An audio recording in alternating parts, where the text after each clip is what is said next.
Good morning.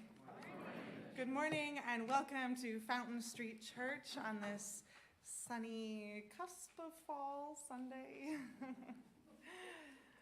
My name is the Reverend Greta Seidohl. I use she, her pronouns. I serve this congregation as your assistant minister, at least for this week. This is my last service as a minister of this congregation, and it is an honor to be here with you this morning. I am joined this morning for service by Austin McWilliams, our choir director, as part of our summer speaker series. Our summer speaker series is not only that it happens in the summer, but also that we invite members of the Fountain Street community and other members of staff to share about what they're passionate about what has touched their lives and impacted their spiritual journeys. And so we are grateful to have Austin with us this morning, along with Phil Fletcher with beautiful music. Thank you for being here. I was also handed an announcement this morning that I will share with you. Immediately following the service, if you would like to talk more with Austin or Kirsten and Margie have invited you to Kirsten's Garden for a gathering at 29 College Northeast for punch, crackers, and cheese. Kristen's house is at the top of the hill, just right on College Street if you go up Fountain. Kristen's house is directly across from the Central Reformed Church, and you can park in their parking lot and then look for one of those distinctive Fountain Street diversity stakes in her front yard to know where you're going. All right.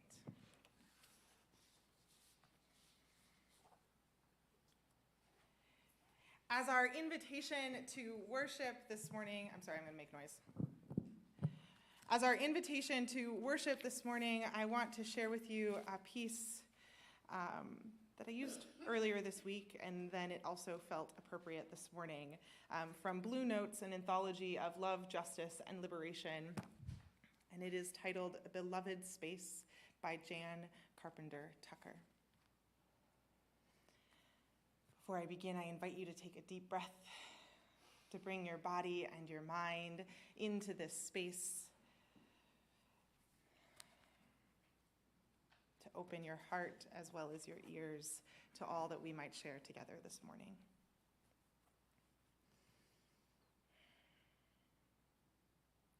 Safe space? An illusion, a magical myth, a place to suffer silently. Your free expression, my oppression. Your privilege, my pain. Step lightly. Remind gently, disarm, yet do no harm. Hold safe space so all are heard and none are hurt. Hold the tongue so none are heard and all are hurt. Brave space. A hope, a prayer, a wish, a place where words are spoken, tears shed, hearts rendered, dreams realized. Shared space now feels unsafe. Growth demands new depths of comprehension, wide berth of acceptance, tougher skin, steel-toed boots to shield our weary, marching, stepped-on feet. Sanctuary for unconditional love, replete with conditions. Your building up might tear me down. Your tearing down might kill me. What foundation exists to fill the voids, crowd out the noise, to make this place, this space, beloved?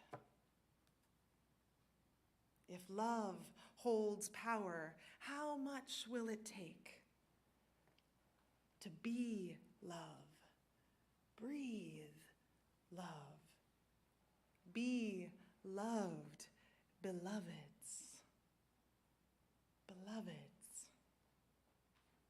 in this beloved space?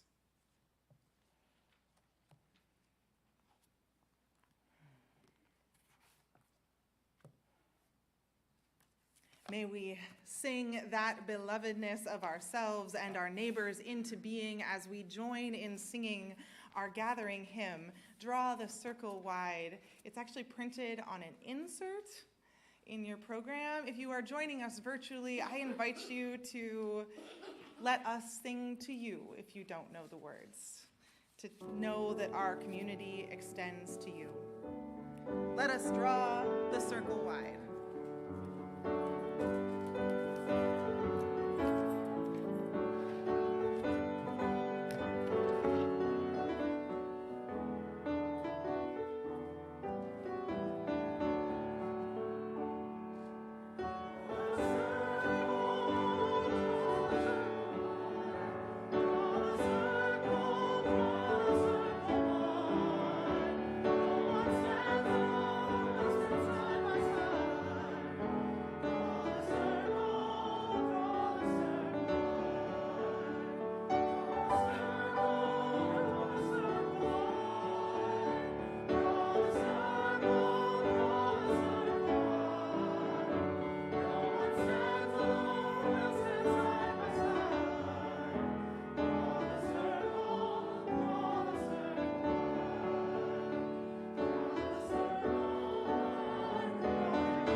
Good morning, everyone. Good morning.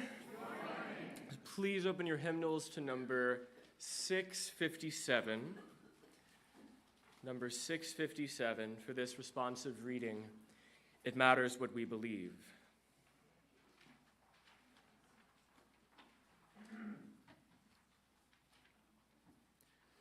Some beliefs are like walled gardens. They encourage exclusiveness and the feeling of being especially privileged. Other beliefs are expansive and lead the way into wider and deeper sympathies. Some beliefs are like shadows, clouding children's days with fears of unknown calamities. Other beliefs are like sunshine, blessing children with the warmth of happiness. Some beliefs are divisive, separating the saved from the unsaved, friends from enemies. Other beliefs are bonds in a world community where sincere differences beautify the pattern. Some beliefs are like blinders, shutting off the power to choose one's own direction. Other beliefs are like gateways, opening wide vistas for exploration. Some beliefs weaken a person's selfhood. They blight the growth of resourcefulness. Other beliefs nurture self-confidence and enrich the feeling of personal worth. Some beliefs are rigid, like the body of death, impotent in a changing world. Other beliefs are pliable, like the young sapling, ever growing with the upward thrust of life.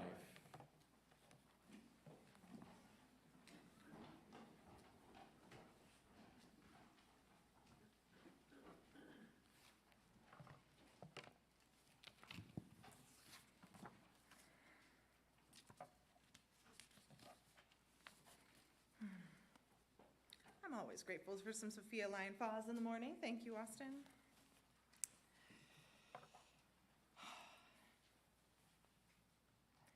I invite you to join me in the spirit of prayer and meditation. Perhaps you came into this space out of habit. Perhaps you came into this space out of curiosity and a dash of nervousness. Either way, I invite you to bring intention to your body. Find a purposeful pose that is comfortable, or at least more comfortable for you. Perhaps that means planting your feet firmly on a surface, rocking them back and forth until you find their center. Rolling shoulders, creeping them up and down to release what tension you carried in and find something akin to neutral. Perhaps that means focusing on your breath. Are you still breathing heavy from coming in the door?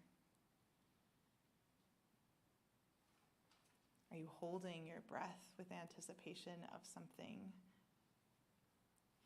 Either way, release. Breathe in. Breathe out.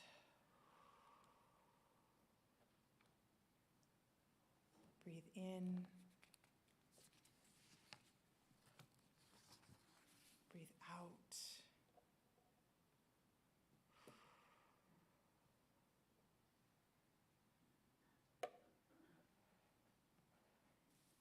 Let your gaze soften, perhaps finding your cupped hands,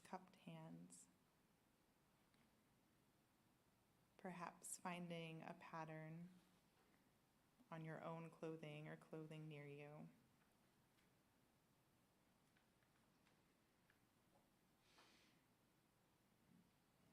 Just bring a sense of intention, of clarity, of purpose to your embodiment.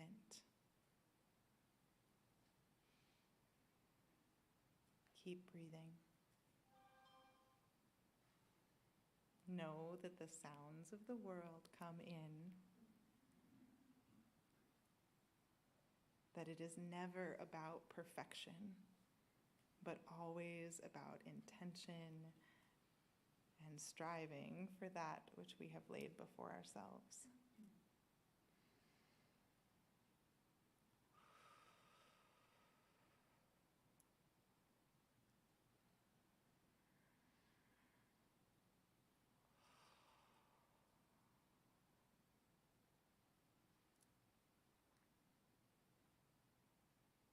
I invite you to join me in the spirit of prayer as written by Lynn Cox, titled Prayer of Co-Creation. Creative Spirit, source of love and life, we give thanks for the beauty of this day and for the company of those assembled here. Thank you for the breezes of change, clearing our heads and bringing fresh ideas. May they cleanse our mind of the oppressions and isms that divide us. Thank you for the flame of hope the heat of righteous anger, the warmth of compassion, and the fire of commitment. May they bubble the cauldrons of transformation. Thank you for oceans of love, rivers of connection, tears of relief, and pools of serenity. May healing waters flow over us and through us and among us, wearing down the sharp rocks of despair to bring joy in the morning. Thank you for the good earth beneath us, around us, and within us. May we take this clay and co-create a new realm of justice and beauty. Thank you for all these and more. We accept our gifts and commit to building, sculpting, painting, singing, dancing life into them, to abundant life. In the words of Reverend Bill Sinkford, Spirit of life and love, dear God of all nations, there is so much work to do. We have only begun to imagine justice and mercy. Help us hold fast to our vision of what can be. May we see hope in our history and find the courage and the voice to work for the constant rebirth of freedom and justice. That is our dream. So be it. Blessed be. Amen.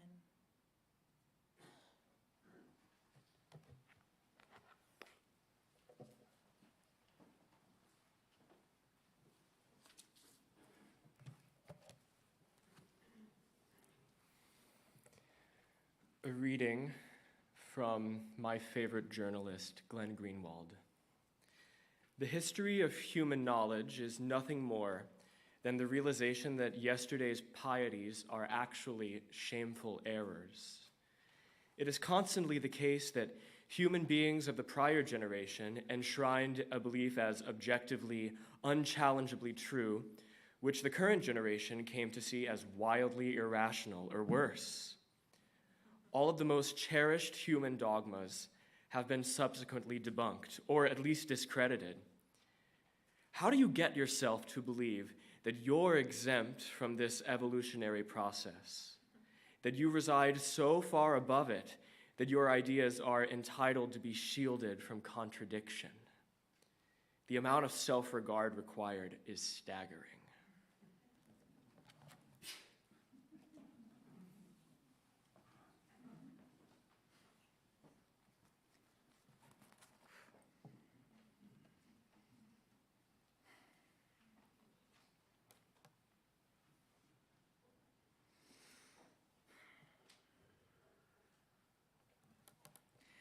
The offering is an opportunity to contradict the belief that we are better alone, that we know how to fix the world alone, that we know how the world should be alone. The offering is an opportunity to put our theology, our dreams, our best wishes and prayers for what could be into practice. It is not a habit. It is not an annoying ritual that passes us by each week. It is a constant, ever-present choice to engage with what could be. I hope you will choose to participate generously. The offering will now be gratefully and graciously received.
All right.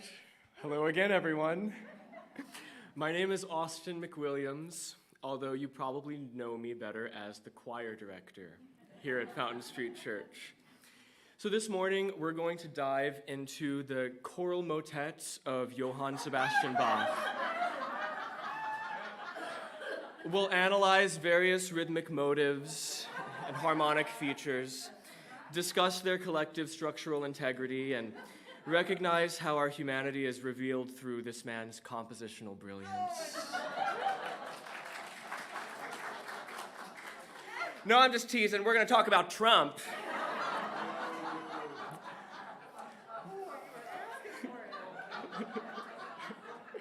Good crowd this morning. But before we get there, let me tell you a little bit about myself. I grew up in a small town in southeast Missouri called Poplar Bluff, the heartland of the heartland. 3 hours from the nearest airport, humid as hell, and reliably Republican. This is the church I grew up in, First United Methodist Church, where I fell in love with the ritual and community that a religious institution can provide. This is my favorite restaurant in town, Buffalo Wild Wings. I guess this fact is only remarkable because I'm a vegetarian. But in rural Missouri, you take what you can get.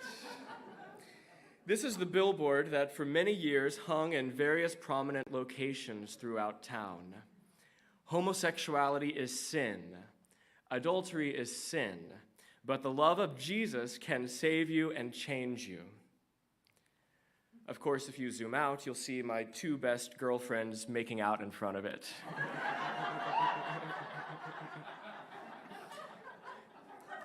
This is Hardy Billington, our state representative. He made national headlines because in 2012, when I was still in high school, he published an ad in the local paper implying that homosexuality is more dangerous for one's health than smoking. I grew up and decided that I should try both.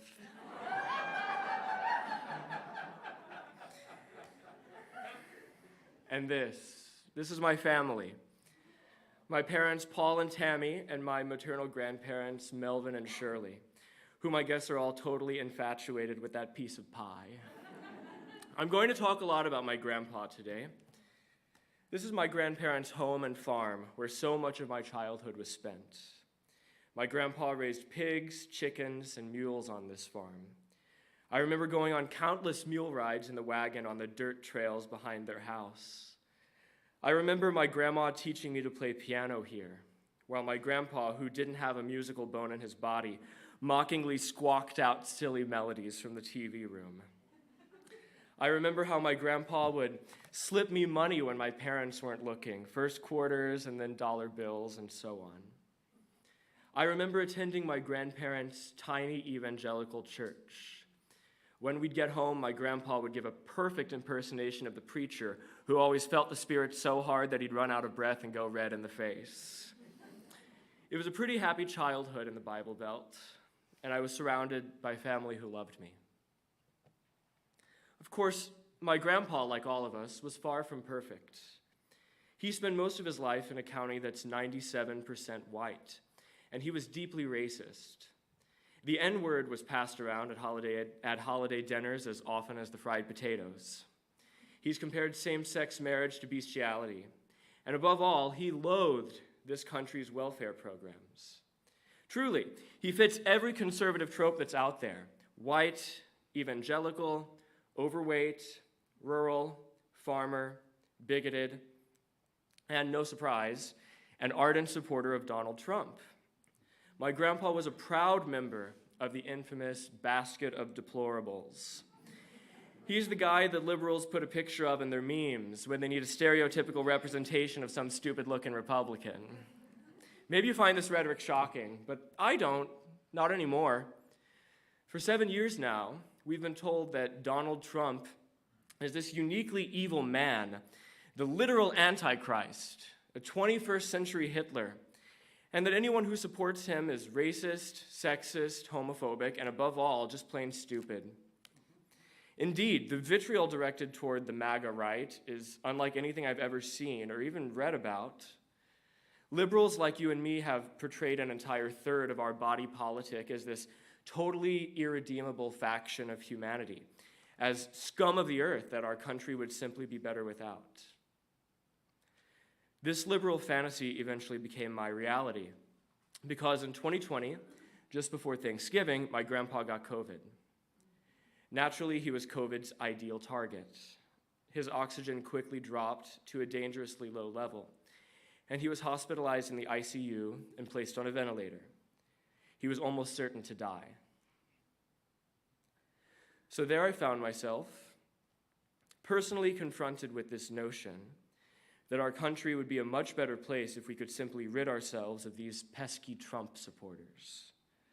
Of course, this Trump supporter on the verge of death wasn't some random dude in a red hat at a rally you saw on TV. It was my grandpa.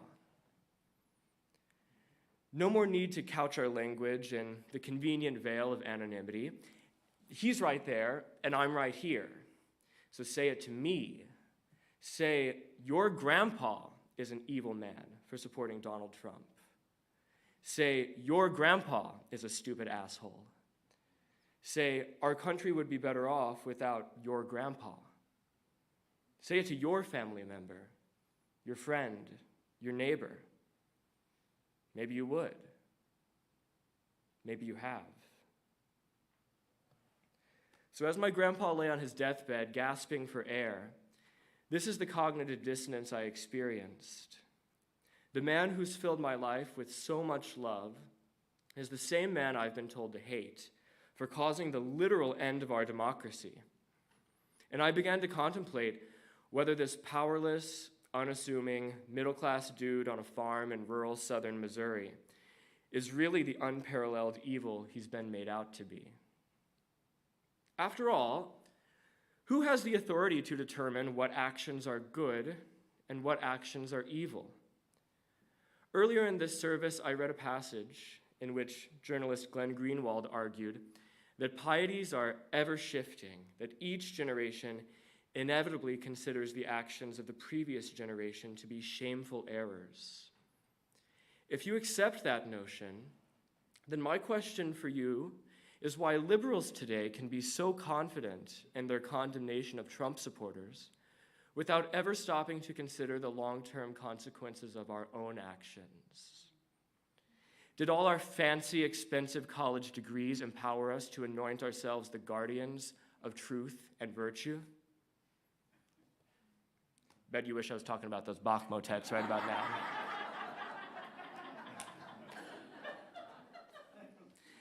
Today we consider my grandpa racist because he uses the N-word. I would agree. But who's to say that some years from now it's not accepted as obvious fact that we're all evil racists for buying iPhones manufactured with quasi-slave labor in China? Who's to say that some years from now it's not accepted as obvious fact that we're all heartless bastards for eating meat that comes from factory farms, where animals suffer in unthinkable conditions, fueling climate change which we know has a disproportionate impact on Black and brown communities? Who's to say that some years from now it's not accepted as obvious fact that singing music from these hymnals is culturally appropriative because they include songs from peoples we've deemed to be non-white? Is it really so obvious to you that history will regard us, noble liberals, as somehow more virtuous than my grandpa? I mean, I'm only 27, and yeah, you heard that right. And I've already fallen prey to this phenomenon. Since I started teaching at Western Michigan University in 2017, I've introduced a number of changes to make the School of Music more inclusive.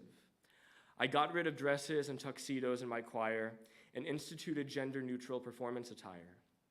I added trans voice pedagogy to the curriculum of nearly every course I teach. I gave presentations to student organizations on how to use inclusive language in choral rehearsals. And I even wrote part of my master's thesis on this very topic. I was hailed by many students and colleagues as a pioneering trans ally.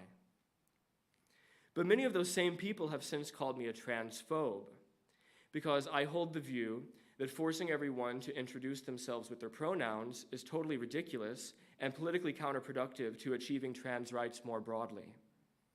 Am I a virulent transphobe? Am I not included in this movement? And if I'm not, then who the hell is? Is it a meaningful political movement if it seeks to exclude anyone who even slightly deviates from orthodoxy? I guess what I find more maddening than anything else is the idea that Trump supporters are nasty cretins simply because they cast their vote for one odious man. Have you ever actually critically examined the actions of the politicians whom liberals insist you absolutely must vote for because this is the most important election ever, and if that god-awful Republican gets in, we're all doomed? I'll give you a few examples. The man on the left lived a simple life as a farmer and school bus driver, hardly ever leaving the county his house was in. While the man on the right implemented a drone strike program that resulted in the death of thousands of civilians, including hundreds of children. Then he used an accounting trick to undercount civilian casualties and personally approved the bombing of a Yemeni wedding in 2013. Just pressed a button and blew everyone's brains out for the crime of existing in the wrong country. Oops! So I ask you, who is more responsible for inflicting evil on humanity?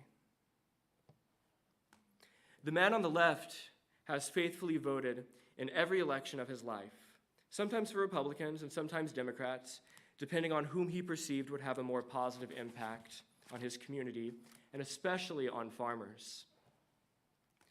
While the woman on the right has spent her career gleefully destabilizing entire regions of the globe. Her role in the 2009 military coup in Honduras, revealed by WikiLeaks, led to the election of a new regime widely viewed as illegitimate by the West, but much friendlier to US corporate interests. Meanwhile, crime rates there skyrocketed, and we ended up with a Honduran migrant crisis on our southern border. So I ask you, who is more responsible for the death of democracy?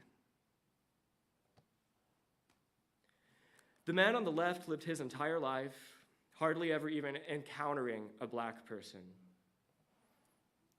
while the man and woman on the right are two proud architects and enforcers of our country's carceral state. One successfully fought for billions in federal funding to be allocated to prisons, while the other threw untold numbers of black people into those very prisons for nonviolent drug offenses. So I ask you, who is more responsible for systemic racism in this country? You see my point. I just don't understand why there's a moral imperative to scorn the man on the left who's guilty of mere thought crimes, but to vote for people on the right who are guilty of actual war crimes, crimes against humanity, the destruction of our planet and of normal people's lives. But hey, at least they're diverse. So as my old straight white male grandpa lay on his deathbed, I thought about the love he showed to me, to our family, to his neighbors, his animals, his land. And I wondered if in death we carefully consider a man's humanity and holistically determine his character, why not in life too? The total irony of all this is that just as there's a bipartisan consensus among elected officials to bomb every square inch of the planet as long as there's enough oil underneath, there's also a partisan consensus among regular people like me and you, and yes, people like my grandpa too, on some of the most important issues that liberals have prioritized for decades. Just for a second, put aside how these issues are actually enacted by elected officials who are all bought off by corporations anyway, and consider what we the people actually think. 67% of Americans support same-sex marriage, and that number is steadily rising. Despite the recent Supreme Court decision, only 32% of Americans actually support overturning Roe v. Wade. 66% of Americans feel that the laws covering the sale of firearms should be made more strict, and that number has been growing for years. Only 28% of Americans believe that immigration levels should be decreased, the smallest number ever polled. A recent YouGov poll found that when Americans do change their minds, they become more liberal on nearly every issue, and often by a lot, on everything from the death penalty to healthcare to climate change. I could go on. Like, guys, in the battle to win hearts and minds, we won. And we continue to win. Let's rejoice. What scares me is that even though greater and greater numbers of Americans are in agreement with one another on a whole range of issues, we seem to hate each other more than ever. Here's a chart that makes me sad. 62% of Republicans have a very unfavorable view of the Democratic Party, and 54% of Democrats have a very unfavorable view of the Republican Party. Both of those figures are up about 40 points in just the last 28 years. Again, this is all happening while Americans are agreeing with one another in greater and greater numbers. Why? This is the last chart, I promise. The share of income going to the top 10% in this country is at an all-time high, while union membership is at a near all-time low. I was so inspired by last week's talk from Linda and Jim, especially their words on solidarity. That's what we seem to have lost in this country. Solidarity among regular, working people of all stripes. Folks, my grandpa isn't the enemy. The enemy is anyone who siphons off funding from our education and public infrastructure to make more bombs and war machines. The enemy is anyone who abuses workers and pays them poverty wages. The enemy is anyone who turns regular people against one another. While we were squabbling over pronouns, they passed a record $839 billion annual military budget last month. While we were excluding unvaccinated people from nearly every conceivable public space, they were gutting labor unions and depressing wages.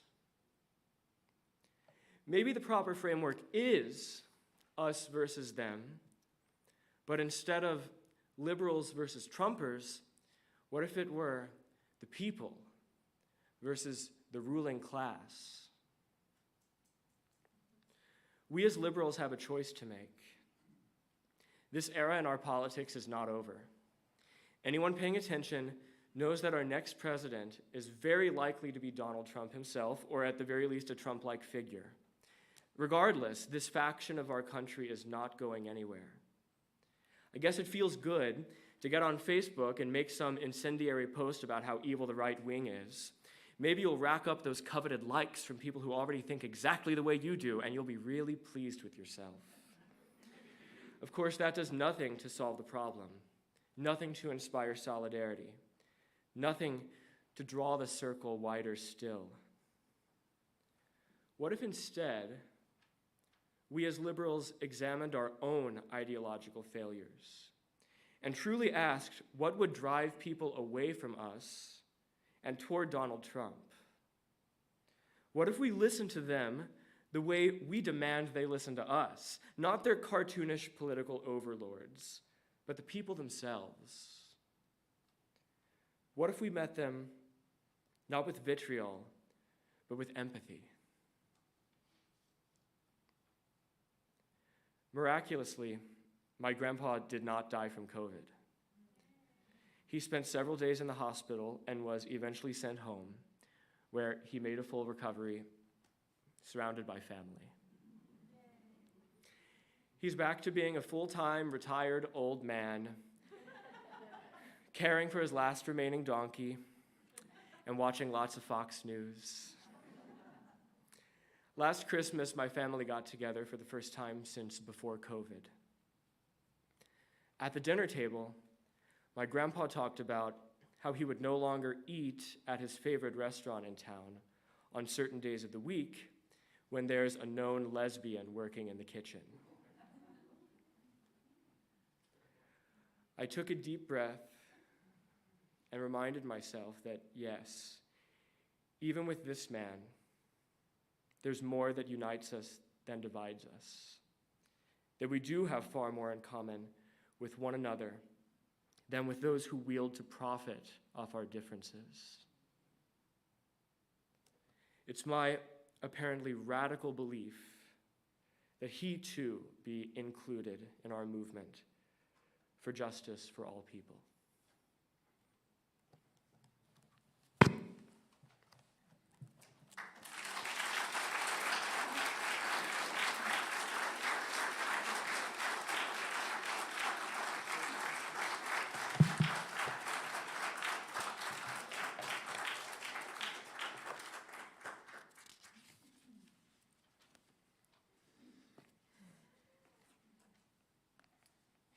Though I may speak with bravest fire, and have the gift to all inspire, but have not love, my words are vain as sounding brass and hopeless gain. Hymn number 34. Rise in body or spirit and join us in singing, Though I May Speak with Bravest Fire.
But have not love, our words are vain.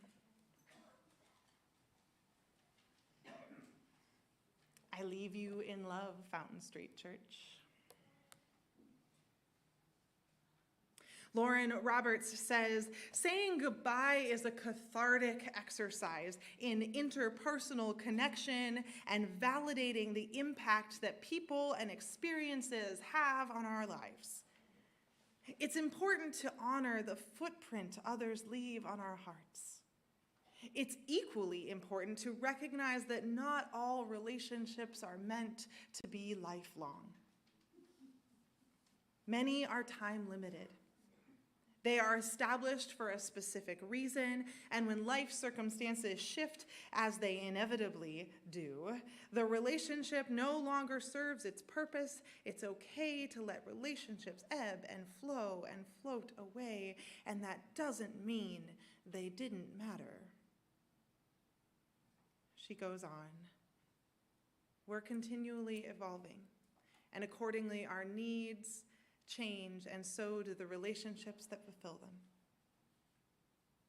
So practice saying goodbye. Allow others to see the impact that their presence has had on you. Goodbyes may be hard, but that doesn't mean we should pretend they don't exist. Emotional discomfort often equals emotional growth, something that we all need to continually pursue for joy and life satisfaction.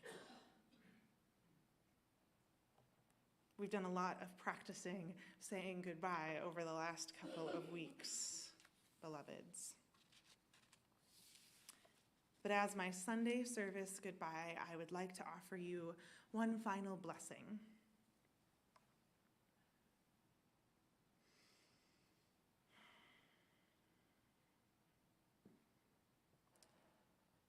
May you know that you mattered to me, that my ministry and my personhood will forever carry the challenges we weathered, the joys we celebrated, and the stories that we wrote together.